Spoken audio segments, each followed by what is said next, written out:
to Rochdale 13 with Alan Kilshaw ahead of Good Friday's game against Sheffield Eagles. I just want to go back to last week's game first. In the post-match interview with Paul Rowley, there was a bit of criticism from your way.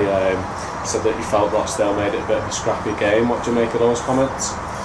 I just focused on Rochdale discipline. I know Rochdale didn't do any grapple tackles, didn't throw any punches, or didn't go to the referee and ask for penalties quite a lot. So I'm pretty focused on us, and we didn't do any of those things. Is that something you feel that Toronto did on the day? We didn't do that. So onto your discipline. I personally think it's massively improved since last season. I know it's something that you've been working on a lot. Is it still frustrating that coaches are talking about your discipline after games? I just think it's pretty easy to come and try and debrand Rochdale.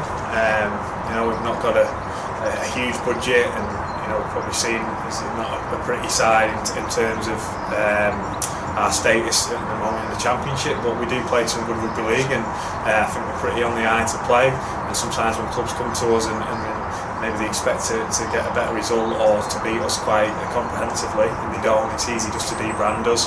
Look, we're just focused on us. If people want to have an agenda and jump on things that were said last year and now this year and have that in their mind, then that's up to them. But for us, we're just focused on us. We're trying to improve every week. Feedback we've had as well off the match officials and the hierarchies, our discipline has improved, and we've only lost one penalty count all season. That was against Halifax, so it shows that we are improving, and we'll strive to keep on improving.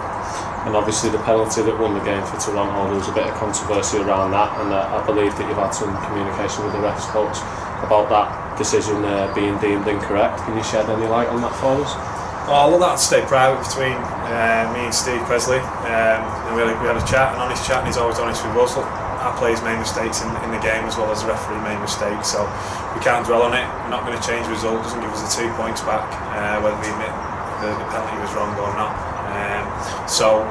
We're past it. It's been a week or 6 days since that game, and we're totally focused on Sheffield. We did enough to win the game, despite those penalties and the sin bin being incorrect. But we'll move on, and we're totally focused on this weekend, and we're looking forward to it. We're moving on to Sheffield on Friday. They've not won a game yet, and they're quite low down in the league. Despite that, is it business as usual? Have you got to approach it with the right manner this game? Yeah, look, this will be a game that they've pinpointed. As a first win, I'm sure. And they weren't far off last week. They had a really good first half against Barrow, and then they lost a couple of players in the game and became a little bit disjointed, and Barrow came back at them, and it's the team we've struggled with a little bit, historically, not just last season but in seasons before that. So we've got to go there with the right attitude. Just because we performed against Toronto, like I said to you last week, doesn't mean we're going to go there and just repeat that and win. We've got to work hard for everything, and we've got to go there and perform, and if we do that, we'll give ourselves a great chance to turn them over. We seem to be stringing some performances together at the moment. I know barring the Normans and the performance which you're a bit disappointed with, you've pushed Fax all the way, you've beat Barrow, you were unlucky against Toronto. Is that a good sign for you at this point in the season? Yeah, it's coming together. I said to you on I think last week, we had 6 lads 21 and younger in the side, so we've just got to have that patience with those young lads, but things are dropping and the pennies dropping, and the senior blokes around them as well, and we've had a big turnover in players, and we've not had an ideal start, so it is time now that consistency needs to start showing.